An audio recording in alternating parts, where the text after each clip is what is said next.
Hallelujah, praise the Lord. जय मसीह के सबको। फिर एक बार प्रभु यीशु मसीह के नाम से आप सबका स्वागत है। जैसे कि गए हफ्ते हम लोगों ने परमेश्वर का सवाल इस विषय के ऊपर बात किया था, और वो सवाल था कि क्या मनुष्य का पुत्र जब ये धरती पर आएगा वो विश्वास को पाएगा।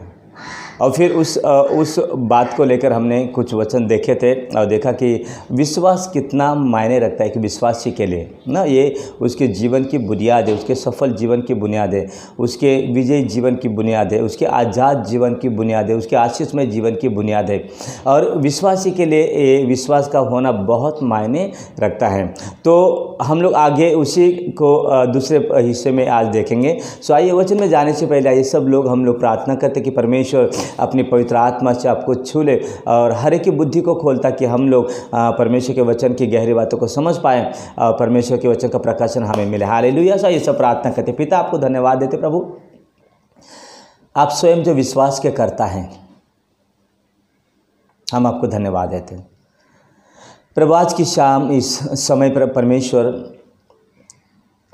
ये जो वचन हम लोग सीखने वाले, हम प्रार्थना करते प्रभु, जितने भी मेरे भाई मेरे बहन देखने वाले सुनने वाले प्रभु जी, आप उनको छू ले परमेश्वर, उनकी बुद्धि को आप खोल दे प्रभु, आइज ऑफ अंडरस्टैंडिंग को खोल दे परमेश्वर, ताकि आपके वचन का प्रकाश उनको मिले प्रभु, आपके वचन की सच्चाई उनके जीवन में खुल जाए परमेश्वर। और जैसे आपके वचन की सच्चाई खुल जाती प्रभु, वे सारे बंधनों से आज़ाद हो जाए प्रभु, सारे जुए से आज़ाद हो जाए परमेश्वर, और उनके जीवन में प्रभु छुटकारा, चंगाई और आज़ादी आए। और आपकी जो योजना है, आपके जो उद्देश्य मकसद है प्रभु उनके जीवन के लिए, उनको वो मालूम होने पाए। पवित्र आत्मा, आप आज के ये जो संदेश है आप इसका नियंत्रण करें। पवित्र आत्मा, आप मेरा नियंत्रण करें प्रभु और मुझे चलाए परमेश्वर। आपका अभिषेक मेरे ऊपर बना रहे और आपके अनुग्रह की आत्मा मुझे चलाने पाए प्रभु। सारी बातों में आप बढ़े, हम घटे, आपको सारी महिमा मिले यीशु के नाम में, आमीन। Hallelujah, praise the Lord. So मैंने जैसे कहा कि परमेश्वर का सवाल लूका 18 में हमने देखा कि 18 अध्याय का 8 वचन में कि लिखा कि जब मनुष्य का पुत्र वापस आएगा क्या वो धरती पर विश्वास पाएगा। ये एक सवाल है और इस सवाल के द्वारा वो जो वचन है उस वचन की समाप्ति होती है। और फिर हमने देखा कि वहाँ पे वो सवाल लेकर या वो सवाल पूछकर उसके पीछे कितनी गंभीरता है, कितनी कंसर्न है, इस बात को हम लोग देखते हैं। मतलब इसका मतलब ये होता है कि जैसे जैसे प्रभु का आगमन आता जाएगा, करीब आता जाएगा, वैसे वैसे विश्वास जो है दिन ब दिन खत्म होते जाएगा। विश्वास नहीं मिलेगा, बहुत मुश्किल हो जाएगा, क्योंकि शैतान हर प्रकार से कोशिश करता है लोगों का विश्वास नाश करने के लिए, और वो संभव नहीं है। और इसलिए वो सवाल वहाँ पर पूछा गया, क्या मनुष्य का पुत्र आएगा तो विश्वास को पाएगा। और फिर हम लोगों ने देखा कि विश्वास का मसीह होने के नाते क्या मायने रखता है हमारे जीवन के लिए, उसका क्या महत्वपूर्ण है। आज हम लोग देखेंगे ये विश्वास का सवाल, उसका जो अगला भाग है पार्ट 2 में देखते हैं कि क्यों। मैंने कहा कि हर परिस्थिति में, गए वीडियो में मैंने कहा कि हर परिस्थिति में चाहे कुछ भी हो जाए, हमारी एक ही कोशिश होनी चाहिए कि हमें अपने विश्वास को संभाल के रखना है, अपने विश्वास को बचा के रखना है। ये क्यों हमें हर परिस्थिति में, हर कीमत पर हमें विश्वास को संभाल के रखना है, विश्वास को बचा के रखना है, आज हम उसको देखेंगे। तो यहूदा की किताब, यदि आप पहला अध्याय देखते हैं, आइए हम लोग पढ़ते हैं, उस वचन को हम लोग पढ़ेंगे। यहूदा की किताब, उसका 1 अध्याय और 3 वचन। यहूदा की किताब ये नए करार का बिल्कुल लास्ट का दूसरा किताब है, प्रकाशित वाक्य की जो किताब, उसके पहले यहूदा की किताब है, और उसका 1 अध्याय चैप्टर 1 and verse 3। यहूदा 1 अध्याय उसका 3 वचन, या जूड चैप्टर 1 and verse 3। क्या लिखा है उसमें? हे प्रियो, जब मैं तुम्हें उद्धार के विषय में लिखने में अत्यंत परिश्रम से प्रयत्न कर रहा था, जिसमें हम सब सहभागी हैं, तो मैंने तुम्हें यह समझाना आवश्यक जाना कि उस विश्वास के लिए पूरा यत्न करो जो पवित्र लोगों को एक ही बार सौंपा गया है। क्या कहता है? यहूदा कहता है कि उस विश्वास के लिए जो परमेश्वर ने विश्वासियों को दिया है और एक ही बार दिया है, पूरी कोशिश करो, पूरा प्रयत्न करो, पूरी कोशिश करो कि किसी न किसी रीति से, हर प्रकार से, चाहे हर परिस्थिति का सामना करके हम अपने विश्वास को संभाल के रखें। यहूदा ये विश्वासियों को चेतावनी देता है, वो कहता है, इंपॉर्टेंस हमें बता रहा है, विश्वास का महत्व हमें बता रहा है। बोलते एक ही बार दिया गया, विश्वासियों को विश्वास एक बार दिया गया है, बार बार दिया नहीं गया। हम लोग जानते हैं, प्रभु का वचन कहता है कि हर व्यक्ति को एक मेजर के अनुसार, एक माप के अनुसार परमेश्वर ने विश्वास को बांटा है। और हम लोग कैसे उस विश्वास को बढ़ाते, घटाते हैं, खो देते हैं, संभाल के रखते हैं, ये सारी चीज़ें हमारे हाथ में हैं। एक बार बार आपको विश्वास मिलने वाला नहीं है।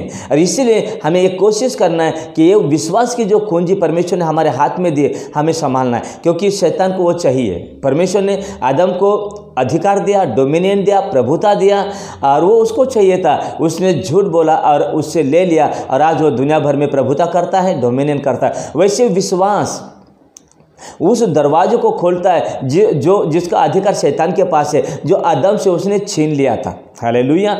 तो वो विश्वास वो चुराने की कोशिश करता है, क्योंकि एक बार आपसे विश्वास चला जाएगा तो आपका जीवन बिल्कुल खाली बर्तन के जैसे हो जाएगा।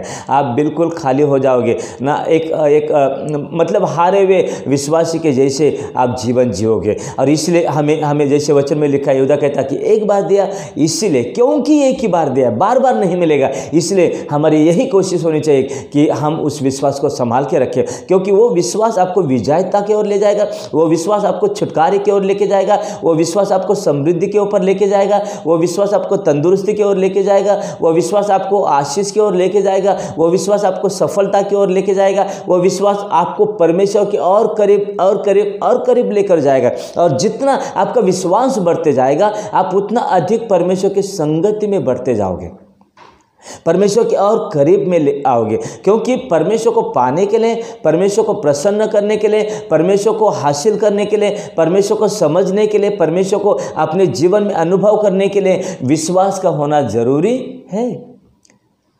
इब्रानी 11:6 में हम लोग पढ़ते हैं, विश्वास के बिना परमेश्वर को प्रसन्न करना असंभव है, अनहोना impossible, it is impossible to please God without faith.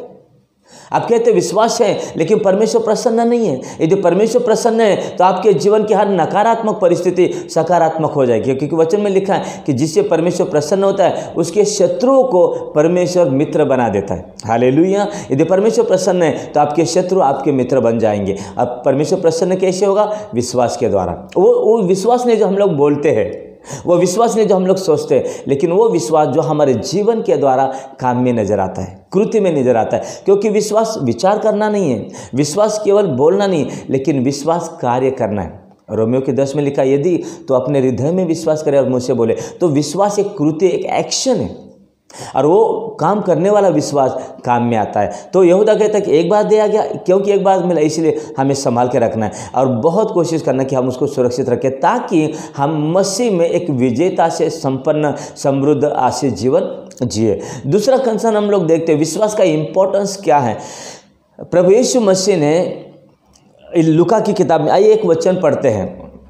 यीशु ने कहा, पतरस और सारे चेलों से कहा प्रभु यीशु ने कि देखो शैतान ने तुम्हें मांग लिया है। आइए हम पढ़ते हैं, लूका की किताब से एक वचन पढ़ेंगे। लूका इसका 22 अध्याय और 31 वचन। लूक 22:31। Luke chapter 22 verse 31। लूका की किताब उसका 22 अध्याय 31 वचन लिखा है, शमौन, हे शमौन, देख शैतान ने तुम लोगों को मांग लिया है कि गेहूं के समान फटके, परंतु मैंने तेरे लिए प्रार्थना की है। हालेलुया। शैतान ने मांगा सबको है, हर एक को मांग लिया, लेकिन प्रभु यीशु ये नहीं कह रहे कि मैंने सबके लिए प्रार्थना की है। प्रभु यीशु कहते कि मैंने तेरे लिए प्रार्थना की है। क्यों प्रार्थना की है? देखिए, परंतु मैंने तेरे लिए विनती की कि तेरा विश्वास जाता न रहे, और जब तू फिरे तो अपने भाइयों को स्थिर करना। बहुत बहुत महत्वपूर्ण है। प्रभु यीशु ने कहा, कहता कि सबको मांग लिया शैतान ने, लेकिन मैंने तेरे लिए प्रार्थना किया, मैंने तेरे लिए विनती की कि तेरा विश्वास न जाए, तू विश्वास को ना गवाए, तू विश्वास को ना खोए, तू विश्वास से गिर ना जाए, तू विश्वास से भटक ना जाए, तू विश्वास से कमज़ोर ना होने पाए। क्योंकि विश्वास के साथ परमेश्वर ने उसको एक जिम्मेदारी दिया था। हमेशा ध्यान में रखिए, जब परमेश्वर आपको विश्वास देता है तो परमेश्वर उस विश्वास के साथ आपको एक असाइनमेंट देता है, आपको एक जिम्मेदारी देता है, आपको एक काम देता है जिसको आपको पूरा करना है। परमेश्वर ने अब्राहम को विश्वास दिया तो परमेश्वर ने उसको एक असाइनमेंट दिया, अपने बेटे का बलि चढ़ा। और बेटे का बलि चढ़ाने के लिए हम लोगों का वो काम इतना आसान नहीं है। शायद अब्राहम की जगह में होता तो मुझे नहीं मालूम है कि मैं हाँ कहता या नहीं कहता, ना सवाल है। लेकिन अब्राहम के बारे में हम लोग ऐसा नहीं सोचते। अब्राहम को विश्वासी का पिता इसलिए कहा जाता है।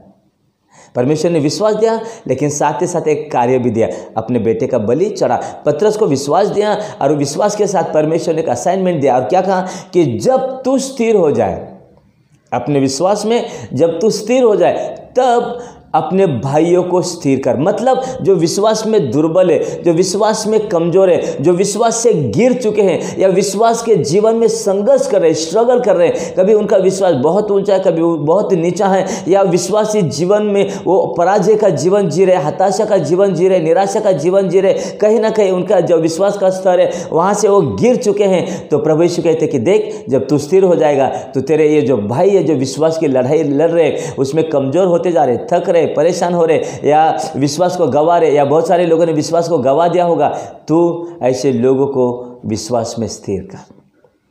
जो परमेश्वर आपको और मुझे विश्वास देता प्रिय, तो विश्वास के साथ एक असाइनमेंट भी है, विश्वास के साथ एक जिम्मेदारी भी है। और वो जिम्मेदारी है कि हम अपने विश्वास को लेकर, जब हम अपने विश्वास में स्थिर होते तो हमारे जो मसीह में भाई बहन हैं जो विश्वास के जीवन में संघर्ष कर रहे हैं, एक हारा हुआ विश्वासी जीवन जी रहे, एक स्ट्रगल का विश्वासी जीवन जी रहे, हमें उनकी मदद करना है, उनके विश्वास को बढ़ाने के लिए, उनको विश्वास को मजबूत करने के लिए, उनके विश्वास को रिस्टोर करने के लिए और दोबारा उस पराजय की मनस्थिति से एक विजेता की मनस्थिति में लेकर आने के लिए, वो हारे हुए जीवन से उनको उठाकर विजय जीवन में लेकर आने के लिए यह आपकी और मेरी जिम्मेदारी है। और उस जिम्मेदारी को पूरा करने के लिए परमेश्वर हमें विश्वास देता है। आपको दिया है, मुझे दिया है।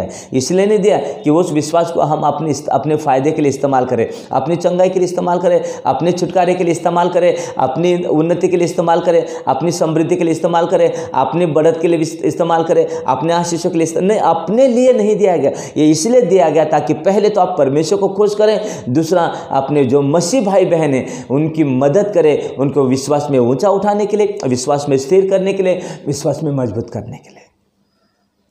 हालेलुया।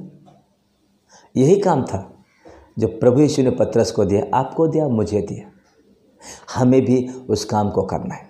यदि आप विश्वासी हैं, यदि मैं विश्वास हूँ, यदि हमारे अंदर विश्वास है, तो ये बहुत ज़रूरी है कि हम हमारे जो भाई बहन हैं उन लोगों को विश्वास में दृढ़ करें, विश्वास में मजबूत करें और दोबारा एक विश्वास का विजय जीवन जीने के लिए उनकी सहायता और मदद करें। Praise the Lord. विश्वास का परमेश्वर का सवाल, गए हफ्ते में हमने देखा कि परमेश्वर का जो कंसर्न है वो क्या है विश्वास को लेकर, और इस हफ्ते में आज हमने देखा कि क्यों वो वचन कहा गया। और फिर यहूदा की किताब में हमने पढ़ा कि कैसे परमेश्वर ने एक बार विश्वास दिया और क्योंकि वो एक बार दिया इसलिए हमें उसको संभालना जरूरी है। और फिर हम लोग देखते कैसे प्रभु यीशु ने पतरस के लिए प्रार्थना किया। जब प्रभु यीशु को पतरस के लिए प्रार्थना करने की नौबत आई, जब प्रभु यीशु मसीह को पतरस के लिए प्रार्थना करने की जरूरत पड़ी ताकि विश्वास ना जाए, तो आपको और मुझे कितनी अधिक जरूरत है ऐसे लोगों के लिए प्रार्थना करने की जो विश्वास के जीवन में संघर्ष कर रहे हैं, एक विश्वास का हारा हुआ जीवन जी रहे, या विश्वास में वो ऊपर नीचे हो रहे, या वो विश्वास को गवा रहे, या उनका विश्वास टूट चुका है, या विश्वास से वो गिर गए, या विश्वास उनका कमजोर हो गया। ऐसे लोगों के लिए प्रार्थना करना हमें कितनी ज़रूरत है। इसीलिए वो आपको और मुझे दिया गया ताकि हमारे जो बाकी बहन भाई हैं उनको हम मजबूत करें, मदद करें, ताकि दोबारा वो विश्वासी जीवन को, एक विजय जीवन को जीने के लिए शुरुआत करें। हालेलुया। मैं उम्मीद करता हूँ आज की इस वचन के द्वारा आप आशीष पाए हैं। और अगले क्लिप में ज़रूर देखिएगा, 3 बातों के बारे में मैं आपको बताऊंगा कि विश्वास के द्वारा हमें 3 चीज़ें मिलती हैं। एक कॉन्फिडेंस, दूसरा पोजीशन और पोजीशन, और तीसरा रिलेशन। और ये बहुत मायने रखता है। ये 3 चीज़ें आपके जीवन को, आपके परिवार को, आपके सेवकाई को, आपके भविष्य को पूरी रीति से बदल देंगे। Praise the Lord. हालेलुया। सो आइए प्रार्थना करते हैं। प्रेज का प्रभु हम धन्यवाद देते हैं। प्रभु हमें अनुग्रह दें, हमारी सहायता कर, हमारी मदद कर कि हर परिस्थिति में परमेश्वर हम अपने विश्वास को बनाए रखें, क्योंकि हमारे विश्वास ही जीवन की बुनियाद है। यही एक कुंजी है प्रभु, जिसके द्वारा हम विजेता से भरा हुआ जीवन जी सकते हैं, हम समृद्धि से भरा हुआ जीवन जी सकते हैं, हम उन्नति से भरा हुआ जीवन जी सकते हैं, हम आशीष से भरा हुआ जीवन जी सकते हैं, हम तंदुरुस्ती से, चंगाई से भरा हुआ जीवन जी सकते हैं, हम लोग सफलता का जीवन जी सकते हैं। उसकी जो कुंजी है परमेश्वर, उसकी जो चाबी है प्रभु, ये विश्वास है परमेश्वर जो आपने हमें दिया है। और इसलिए प्रार्थना करते प्रभु हमारी सहायता कर, हमें अनुग्रह दे कि हर कीमत चुकाकर, हर परिस्थिति में हम इस विश्वास को संभाल के रखें। और प्रभु जैसे हम स्थिर होते, हम अपने भाई बहनों को मदद करें विश्वास में स्थिर होने के लिए और विश्वास में आगे बढ़ने के लिए। पिता, जितने भी मेरे भाई बहन देख रहे हैं उन सब के लिए मैं प्रार्थना करता हूँ प्रभु, वो विश्वास का वरदान उनके अंदर आप जागरूक कर, उस विश्वास को प्रभु उनके अंदर बढ़ने दे परमेश्वर। पिता, इसी समय में सारे अविश्वास को यीशु के नाम से बांध के निकाल के फेंकता हूँ प्रभु। नकारात्मक जो गढ़ उनके मनों में बने हैं, अविश्वास के जो गढ़ उनके मनों में बने, यीशु मसीह के नाम से उन गढ़ों को गिराता हूँ परमेश्वर। शैतान के आक्रमणों को नाश करता हूँ प्रभु। और प्रार्थना करता मेरे प्रभु परमेश्वर, उनको अनुग्रह दे प्रभु जी, उनको अनुग्रह दे परमेश्वर, अपनी दया उन पर उंडेल प्रभु, उनको अनुग्रह दे प्रभु कि वे विश्वास में स्थिर रहे प्रभु, विश्वास में दृढ़ रहे प्रभु, विश्वास में खंबीर रहे प्रभु, हर परिस्थिति में अपने विश्वास को बनाए रखे प्रभु, ताकि विजेता का और सफलता का, तंदुरुस्ती, आशीष का वो जीवन जीने पाए। प्रभु मैं प्रार्थना करता हूँ उनके घरों में जो भी बीमार लोग हैं, उन बीमारी को मैं आज्ञा देता हूँ यीशु के नाम से बीमारियाँ चली जाए, और यीशु आपके नाम से मैं उनके लिए चंगाई और स्वतंत्रता घोषित करता हूँ। धन्यवाद देता हूँ पिता, आज का ये वचन हर एक के लिए आपने आशीष का कारण बनाया। आपको धन्यवाद देता हूँ, आपकी महिमा करता हूँ, आपकी बढ़ाई करता हूँ, यीशु मसीह के नाम से मांगता हूँ, आमीन। Praise the Lord. फिर एक बार आपसे निवेदन है, हमारी जो यूट्यूब चैनल है बरका फेलोशिप मिनिस्ट्री, आप उसको जाइए और उसको देखिए, उसको लाइक कीजिए, और मैं विश्वास करता हूँ ज़रूर ये वचन, ये संदेश आपके लिए आशीष का कारण बनेगा। God bless you.